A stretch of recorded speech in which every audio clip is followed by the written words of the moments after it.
Atsani fil ilmil mahmud wal mazmum wa aksamihima. Bab yang kedua saking bab ilmu. Iki dibaleni kronologine bahwa kitab Ihya sebanyak 4 jilid atau 4 juz itu didasarkan oleh Imam Ghazali pada 4 kitab. Di kitab Ihya sing kabeh 4 juz niku dibangun atas 4 macam kitab. Yang seperempat kitab ibadat, yang seperempat kitab adat, kebiasaan, muamalat, yang seperempat kitab Rubul Muhlikat, hal-hal yang bisa merusakkan akidah seseorang, merusakkan jiwa seseorang, merusakkan keislaman seseorang. Yang seperempat, yang terakhir, buh tahun piro sesuk geniku menjelaskan tentang munjiat, hal-hal yang bisa menyelamatkan di dalam akidah. Dan lajeng kitab sing seperempat niku untuk seperempat sing ibadat. Jadi masing-masing kan tadi papat wau, masing-masing 4 itu terbagi menjadi 4 kitab lagi, yang sehingga jumlah total 40 kitab. Nah 40 kitab ini diantara ini yang berbicara soal ibadat, yang ada 10 ibadat itu nanti ada 10 kitab. Gini siji kitabul ilmi, loro kitabu qawaidil aqaid, telu asrori toharoh, 4 asrori sholah, 5 asrori zakat, 6 asrori syam, 7 asroril haji, 8 adabu tilawatil Quran, 9 kitab azkar wa da'awat, nomor 10 kitab tartibul aurat fil awqat ing dalam birabda waktu. Lajeng di dalam 40 kitab tersebut untuk kitab ilmu, kan kitab ibadah ada 10, diantaranya kitabul ilmi. Kitab ilmu itu ada 7 bab. 7 bab. Berarti lek dipingno pira karean man? 40 ping 7 ngoten walian. Wis sama nitung dhewe wis. Nah, untuk bab ilmu ada 7 bab. Yang bab pertama tentang fadilatul ilmi wa ta'lim wa ta'alum, itu sudah disebutkan di atas. Sekarang tiba saatnya, berarti beberapa pertemuan itu masih dapat 1 bab dari bab ilmu. Bab yang kedua menjelaskan tentang fardu ain, fardu kifayah, yakni ilmu yang merupakan fardu ain, ilmu yang merupakan fardu kifayah. Diawali dengan dawe Kiai Musonef, al-babusani fil ilmil mahmud wal mazmum wa aksamihima. Bab yang kedua menjelaskan tentang ilmu yang dipuji secara syariat, ilmu yang dimaki-maki secara syariat, dan macam-macamnya ilmu yang dipuji dan ilmu yang dimaki, sekaligus hukumnya. Di dalam itu nanti menjelaskan ilmu fardu ain, ilmu fardu kifayah, dan kedudukan ilmu kalam, ilmu fikih, yang merupakan ilmu din niku sampai batas mana. Di fikih tidak semuanya fikih niku ilmu agama, tidak semuanya ilmu kalam niku ilmu agama, sing menjadi ilmu agama niku wonten batasnya. Ngoten. Bayanul ilmi ladzi wa fardu ain. Sekarang menjelaskan tentang ilmu sing fardu ain. Banyak ilmu tapi tidak semuanya fardu ain. Ilmu kata, umur mboten kata, karena harus mendahulukan sing paling penting, yang paling dibutuhkan, yang paling origin, yang tentunya masing-masing manusia satu dengan yang lain berbeda. Qala Rasulullah sallallahu alaihi wasallam, thalabul ilmi utawi golek ilmu iku faridatun banget fardune ala kulli muslimin. Kanjeng Nabi mengatakan golek ilmu niku sangat wajib, sangat fardu terhadap orang Islam. Tapi tidak semuanya ilmu niku fardu, bahkan ono ngaji ilmu niku sing haram. Ilmu apa? Ilmu nyopet. Gitu ya. Ilmu ngapusi wong. Niku haram. Wa qala aidan sallallahu alaihi wasallam, utlubu golek sira kabeh al ilma ing ilmu walau bisin, senajan toh teko nang negara Cina, nggih niku nangge Wuhan. Nah, bose corona.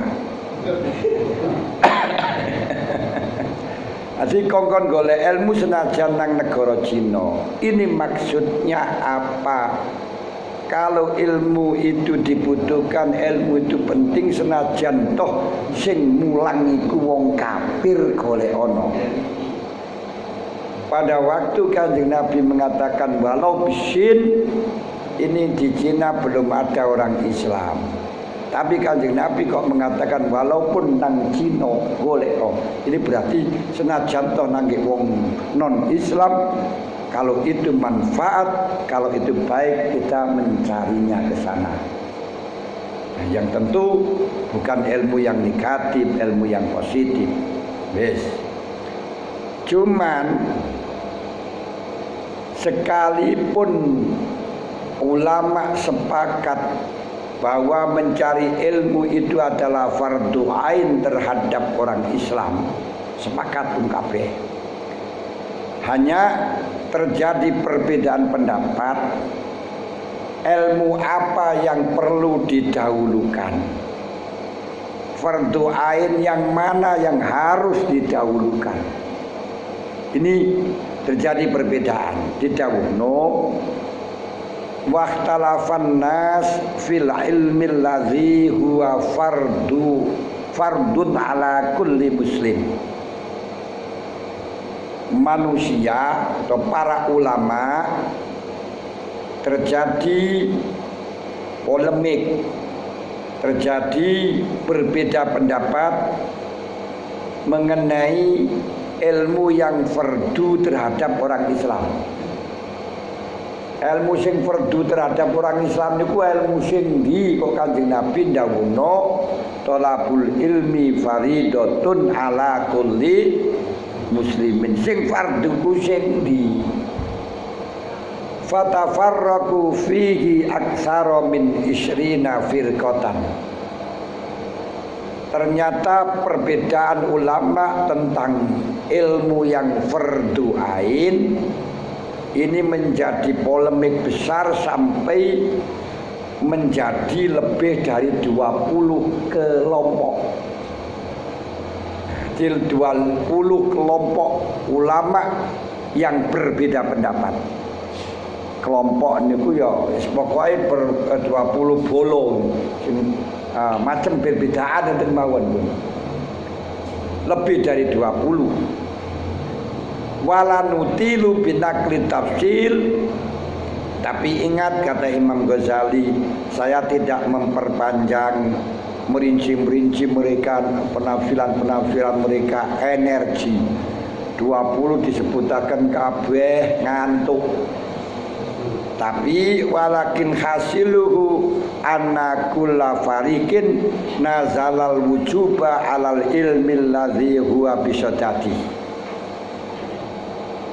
Akan tetapi kesimpulannya semua golongan dari 20 tadi mengklaim ilmu yang wajib adalah ilmu yang ia dapatkan, yang ilmu ia gunakan, yang ilmu ia cari, yang ilmu ia hadapi.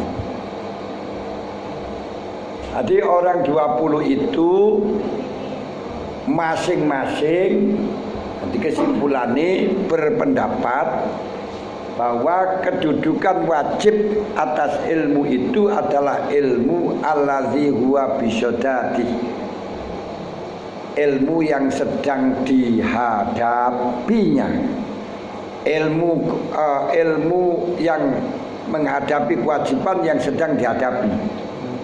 Ilmunya sesuatu yang wajib dilakukan segera.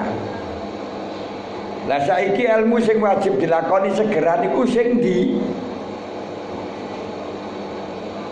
Waqala al-mutakallimun, menurut ahli kalam itu orang yang berbicara tentang ilmu tauhid dengan dalil akli seperti Kifayatul Awam, Aqidatul Awam, Sanusiyah, Umul Barohin.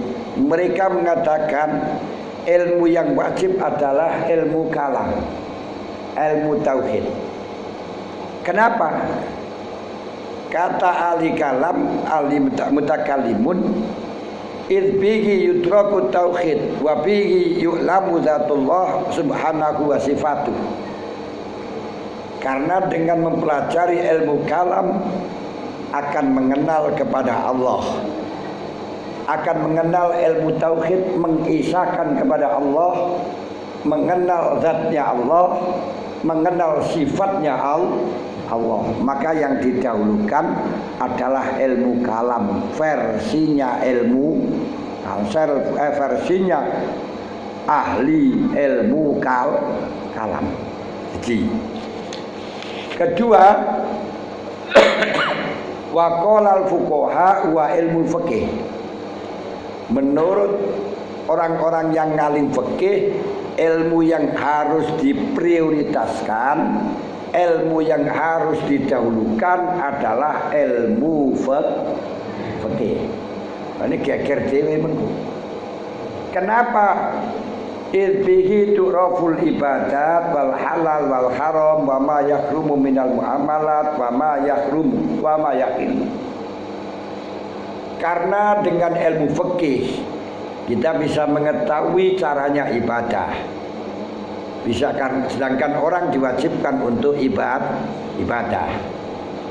Orang mengetahui barang halal dan barang haram, mengetahui apa yang muamalah yang dihalalkan dan mengetahui muamalah yang diharamkan. Berarti juga pas apa yang disabdakan, apa yang dijelaskan oleh fuqaha, bahwa ilmu yang harus dipelajari adalah ilmu fikih untuk mengenal ibadah, mengenal halal haram, mengenal muamalah yang dilegalkan, muamalah yang dilarang. Cuman wa anau bihi ma yahtaju ilaihi al-ahad dunal waqa'i an-nadirah. Ilmu fikih yang menjadi fardu ain adalah ilmu-ilmu yang dibutuhkan oleh individu. Ilmunya sholat ketika wajib sholat, ilmunya puasa ketika wajib puasa, ketika kaya ilmunya zakat, ketika wajib haji ilmunya haji. Bukan ilmu-ilmu yang nadir, ilmu-ilmu yang langka, ilmu-ilmu yang jarang terjadi seperti yang dibahas dalam Fathul Masail. Kesimpulannya tidak diwajibkan fardu ain untuk mempelajari seperti ilmu yang dibicarakan dalam Fathul Masail, mboten wajib ain. Seperti wae enek sing ngerti ngoten mawon cukup, malah lek kakean kathah saingan. Hah? Marakno geger, ngoten. Sing wajib mengetahui ilmu yang menjadi problem individual, bukan yang longko. Misalnya bagaimana hukumnya orang yang masuk farjinya wanita sing farjine ku sak lawang terus mlebu. Amarga napa wajib adus? Niki ora usah tahu. Nah, krana ora enek farjine sak lawang. Lah nek farjine sak lawang zakare sak piro? Niku pertanyaan yang disebabkan ada orang cerita jin niku iso sing duwe farji sak lawang, karena jin itu bisa yatasawwaru bisuarin mukhtalifah, bergambar dengan beraneka ragam gambar. Sementara jin niku hukume padha karo menungso. Yen niku lek masalah dirabi oleh ora khilafiyah. Lek oleh berarti ketika niat dudu mahram yo batalno. Lah lek ngono pas mlebu niku wajib adus apa ora ngono lho niki ora wajib ngerti. Mergo ora bakal panjenengan lakoni ngoten lho arune ya. Nah, iku wis ilmu-ilmu sing nadir-nadir sing langka-langka. Wa qala al-mufassirun wal muhaddisun. Beda lagi versinya ahli tafsir, versinya ahli hadis. Beliau mengatakan wa ilmul kitab was sunnah. Menurut ahli hadis, ilmu yang harus diketahui terlebih dahulu adalah hadis. Menurut ahli tafsir, ilmu yang harus diketahui terlebih dahulu adalah ilmu tafsir. Jadi ilmu tafsir Al-Quran. Kenapa? Karena dengan Quran dan hadis izbihima yatawassalu ilal ulumi kulliha. Dengan Quran hadis akan bisa mendapatkan ilmu fikih, bisa mendapatkan ilmu tauhid, ilmu kalam, dan mendapatkan ilmu-ilmu yang lain. Bahkan sampai ilmu klinik itu mawon ten Quran ada. Ten Quran enek. Yes. Tapi nggih, yes, ya bisa campur ngono, memang hakikate ngoten, namun kenyataan kita bisa tahu tentang caranya sholat bukan belajar Quran, bukan belajar hadis, bahkan juga bukan belajar fikih, tapi cari kiai ngoten belajar nang kiai ngoten tok apa jare munan. Ya ngaji kupingan. Wong kita fikih ora tau nyekel. Bagaimana nyekel maca ya ora iso.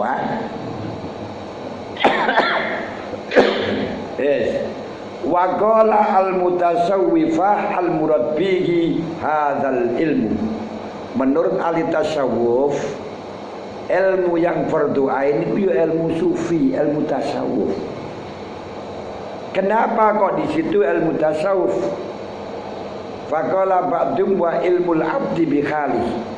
Sebagian ulama mengatakan ilmu yang wajib diketahui fardu ain adalah mengetahui kondisinya dia, tingkai di keadaannya dia. Karena dengan mengetahui keadaan dia, mengetahui dirinya, mengenal dirinya, akan mengenal Tuhannya. Man arafa nafsah faqad arafa rabbah. Harus mengenal siapa diri kita. Siapa kita? NU, bukan itu. Nah, yang sini. Untuk mengenal diri kita, siapa kita? NU, sanes.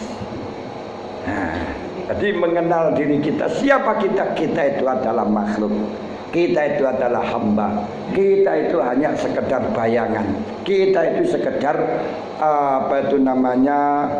sekedar fata morgana. Kelihatannya wujud tapi hakikatnya tidak wujud. Yang wujud hakiki adalah Allah. Ini gue ilmu hal. dan ilmu yang sedang dihadapi. Wa maqamihi, dan mengetahui makomnya. Makomnya apa? Bedanya hal dengan makom. Wah iki wis kadung diomongno tapi gak dijelasno ya gak paham. Dijelasno ya mungkin luwih gak paham.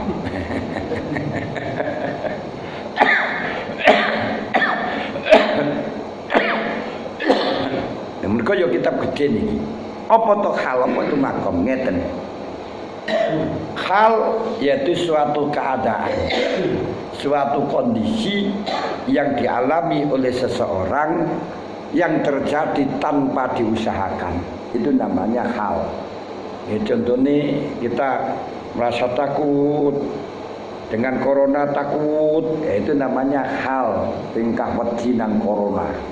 Nah, kita susah, tidak tahu apa sebabnya aku kok susah. Ini susah. Ini hal. Susah itu nggak bisa diusahakan, nggak bisa dipanggil, nggak bisa dihilangkan. Bunga gembira juga tidak bisa dihilangkan, nggak bisa didatangkan. Bahagia itu namanya hal. Yaitu suatu kondisi yang dialami oleh seseorang yang tidak bisa diusahakan, bahkan tidak diketahui sebabnya.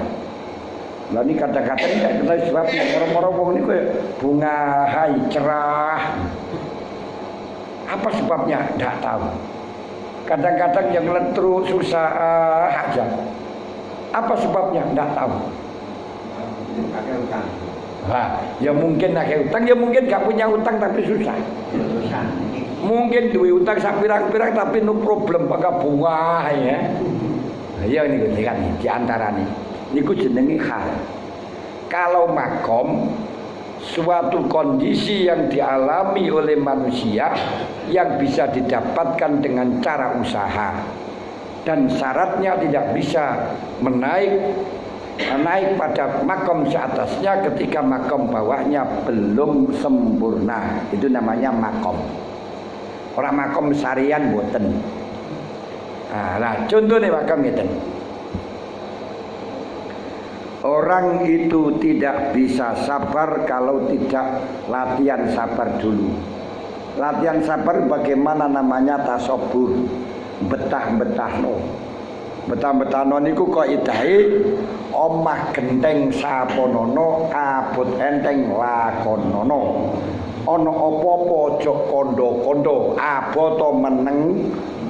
Niki aja ngomong sapa bae. Iku latihan sabar. Golek wis terus dilatih suwe ning suwe kita sabar. Ngene, nek latihan enggak iso. Ya berarti sudah ada makom sabar. Ketika kita makom sabar belum sempurna, tidak akan pernah kita bisa mendapatkan makom qanaah. Bagaimana mungkin bisa sabar, bisa qanaah nrimo saeneke wong mangan gak enak ora sabar? Bagaimana mungkin nrimo takdir wong melarat ora sabar? Mangan gak enak lawi ora sabar, gak akan pernah jadi qanaah.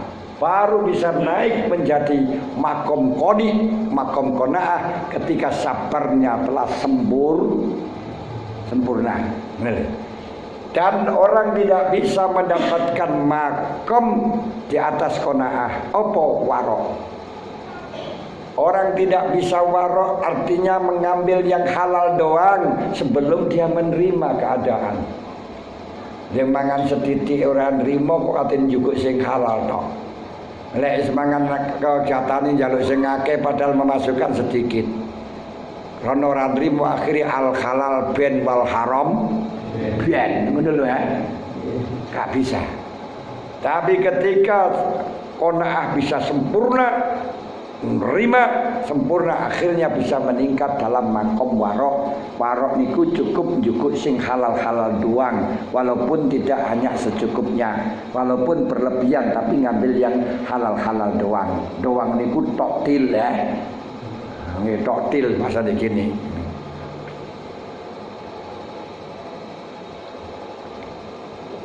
Kemudian orang tidak bisa mendapatkan makom zuhud kalau belum bisa kalau bisa sempurna makom waro. Orang tidak bisa zuhud. Zuhud itu apa? Zuhud itu mengambil yang halal dan secukupnya saja, selebihnya disedekahkan. Itu zuhud. Orang tidak bisa mendapatkan makom di atas zuhud. Di atas zuhud apa? Tawakal. Sebelum zuhudnya sempurna. Nah, ketika dia belum sampai tawakal, gak akan bisa mendapatkan makom taslim. Ketika taslim belum sempurna, tidak bisa mendapatkan makom tafwid dan lain sebagainya. Ini namanya makom, paham? Nah, berarti kita kan jelek tawakal, coba susu tawakal disik latihan sabar dis. Engko iso tawakal moro durung sabari urung lulus, gampang muring-muringan mangan gane lawe muring-muringan. Ngono kok jare tawakal ya. Ngene nyambut gawe ya wae cok tawakal ben ora muring-muring. Ngoten lho. Baru lek panjenengan kepengin belajar ben yo tawakal sabaro. Kae nek lawe ya saeneke dipangan niku ngono ae cok muring-muring, yo aja muni aja kakaruan dimpet dhisik yang sehingga bisa menjadi kulino. Kulu syai'in mal kulino wal biasa ngoten lho. Lah latihan kaya ngoten niku jenenge riyadhah atau mujahad. La riyadhah niku apa olahraga. Lah olahraga napa? Olahraga batininya. Niku tugasnya ten ihya. Lah olahraga dhahiriyah ya tugasnya kae senam pagi ngene. Karo lari pagi niku ibadah olahraga badannya. Sing kaya niku wau olahraga rohaninya, ben latihan ben sehat. Nek sehat tidak sholat, tidak ibadah gak nesuan ngoten lho. Nek gak sehat ya gampang males niku. Wis. Niku perbedaan hal karo makom, paham to nggih? Wa qala ba'dum wal ilmu bil ikhlas. Menurut sebagian ulama mengatakan ilmu yang wajib ain adalah ilmunya ikhlas. Jadi surat terang ikhlas kedawan gue. Dan afat nufus, bahaya-bahaya dari nafsu seperti hasud, dendam, suka dipuji, gampang marah, selalu merasa pede, merasa dirinya baik, meremehkan kepada orang lain dan lain sebagainya. Ini merupakan nafsu, bahayanya nafsu yang harus kita kenal. Watamizu lamatil malaki min malamati syaitan. Dan sebagian ulama mengatakan juga wajib mengetahui ilmu tentang membedakan, caranya membedakan antara bisikan setan dengan bisikan malaikat. Bisik-bisik tetangga nggak perlu tahu, tapi yang harus kenal adalah bisikan setan, bisikan malaikat. Lah khotir niku bisikan niku kabeh ana 5. Ada bisikan robbaniyah, robbani, ana bisikan malaikat, ana bisikan akli, ana bisikan nafsani, ana bisikan syaitan. Nah, contoh bisikan robbani niku mungkin karena kita terlalu tebal penghalangnya kepada Allah, pas enak-enak besik-besik, reget-reget, murah jeding, murah-murah krungu Allahu Akbar, Allahu Akbar. Waduh, kaget niku saking bantere ketukane pangeran dan kandele aling-aling tewok. Masya Allah, wis dhuwur. Masya Allah, gelis temen ngene. Niki panjenengan eling zuhur niku roban. Dan berangkat. Lek wis zuhur kok ora berangkat malaikat ngomong. Dan berangkat to. Kapan lek ora ndang berangkat awakmu mungko selak repot maneh. Niki malaikat. Nah, terus dikandani malaikat iki panggah gak tandang tengok-tengok langsung dijukuk khatir akli. Ngakali. Khatir akli ngeten. Wis mengko ae tangga engko jam sakmene. Dhuwur engko jam 1 ae to jam 1:30 aku tak salat. Niku ngakali. Nah, engko lek wis kena akal ngono pas 1:30 wae salat nafsu menyibukkan diri, ana penggawean maneh, penggawean maneh. Kepingin ngene, niku lek wis jam 1:30 wae salat. Ku lek wis duwe kepinginan ngene baru setan mlebu. Nah, iku khatir setan. Lah bedane khatir setan karo khatir malaikat nafsu. Setan niku tukang retek, lek nafsu niku seneng. Mulane kapan-kapan anak khatir nafsani iki lek dituruti terus ae tekan. Tapi lek setan gak dituruti gak masalah, pindah liyane gampang ngalih setan. Karena apa? Tujuannya setan itu tidak ada program banyak-banyak, yang terpenting manusia terpleset. Nek niku tok. Lek ora terpleset saking angele, jangan melakukan yang terbaik ngakono sing rada elek. Ngoten tok. Mulane kadang-kadang nuwun sewu. Kate kok nglakoni maksiat gak gelem. Tapi terus dikandani, kowe iki ora usah nyumbang cah yatim, ora usah nyumbang wong melarat. Ke haji balak-balik, ke umrah balak-balik. Niku yo khatir setan. Loh, kok dikongkon umrah kok setan? Iya, kenapa? Sampai dikongkon maksiat gak kena, akhirnya dikongkon nglakoni sing rada rendah daripada mengko bangun masjid, daripada bangun anak yatim. Iki ganjarane kakean, kon umrah ae, ngono lho. Paham? Niku diketok ibadah tapi dikongkon setan. Hati-hati niku wedi. Masyaallah niku anune setan niku ya ngoten niku. Angel. Wis. Wa qala ba'dum wa ilmul batin.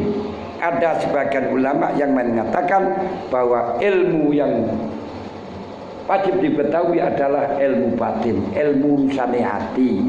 Bukan ilmu batin niku ilmu hikmah, masalah pencak dan lain sebagainya, duduk niku. Nggih niku mengetahui afate ati.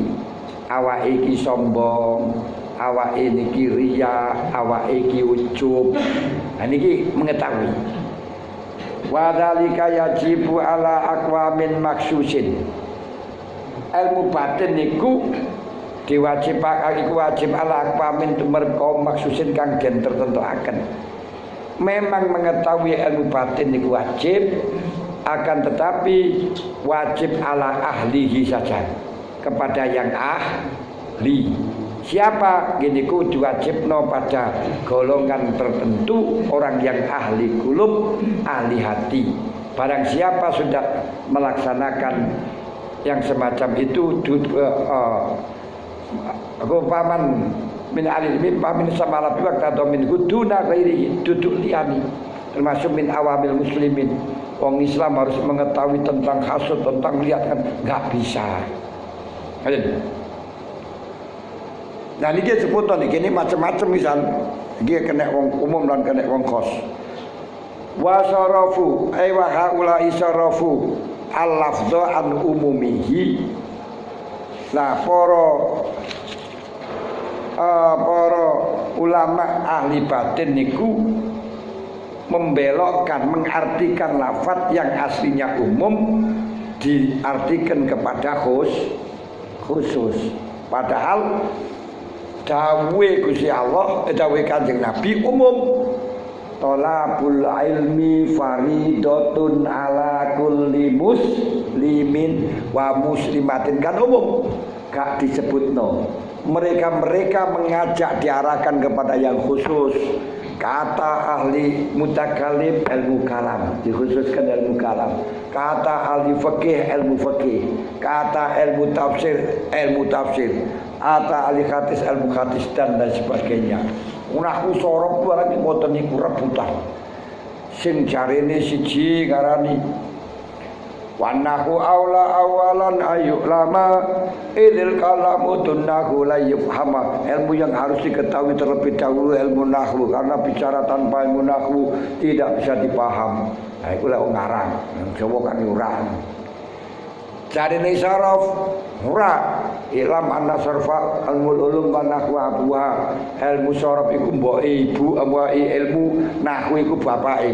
Falaika untuk kaldimal umalal ab. Kuwi kudu dhisikno ilmu bapakku mbok daripada dari bapak. Ngene.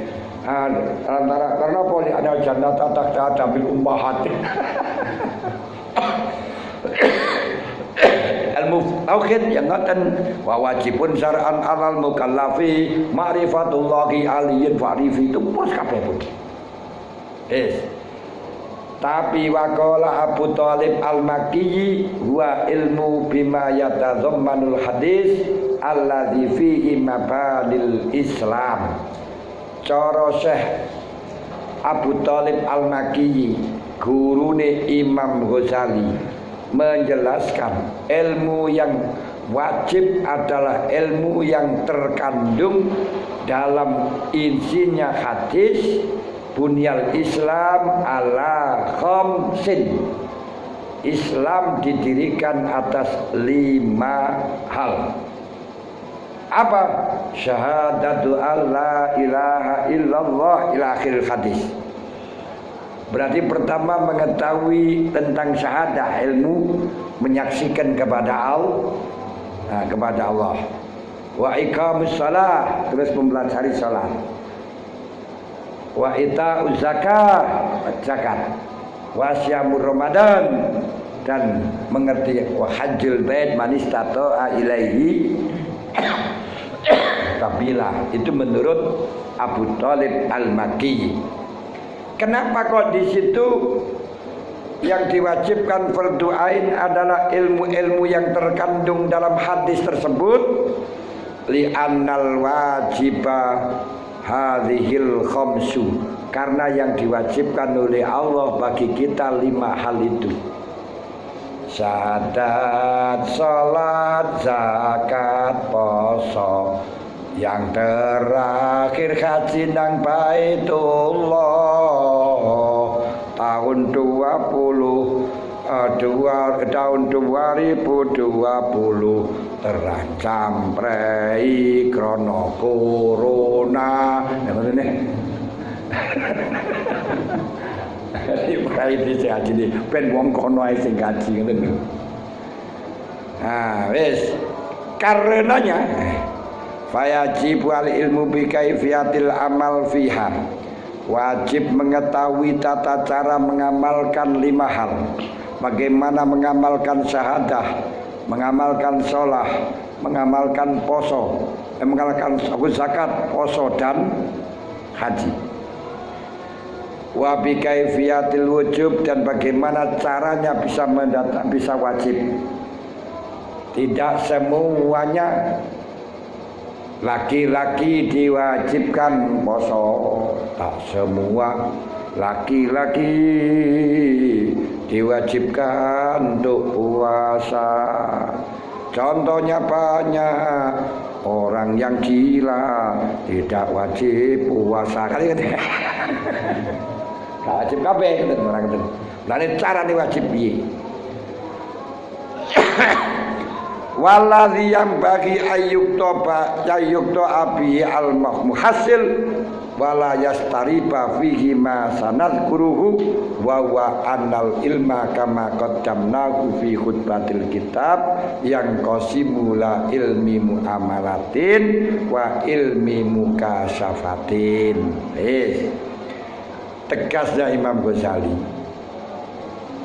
hal yang perlu kita bisa pastikan dan tidak ragukan apa yang akan saya tuturkan, apa yang akan aku jelaskan, bahwa ilmu sebagaimana yang ada dalam khutbatul kitab yang pembukaan tadi itu. Cari ilmu tauhid, enek sing ngarani ilmu fikih, enek sing ngarani ilmu tasawuf, enek sing ngarani ilmu batin dan seterusnya. Kesimpulannya dawuh Imam Ghazali ngene lho. Yang qasimu ila ilmi muamalatin wa ilmi mukasafatin. Ilmu niku terbagi menjadi dua. Ilmu niku terbagi menjadi dua. Apa dua niku? Siji ilmu muamalah. Ilmu muamalah, ilmu nyambut gawe, ilmu transaksi, ilmu interaktif, ilmu sosial. Nomor loro ilmu mukasafah, ilmu kabukai ati. Nek anak loro. Walaisat al-muradu bihadzal ilmi illa ilmul muamalah. Tapi yang saya kendaki ilmu mukasafah di sini ya ilmu muamalah, berarti muamalatul qalbi. Jadi kesimpulannya ilmu muamalai bangsa njaba lan ilmu muamalai bangsa njero.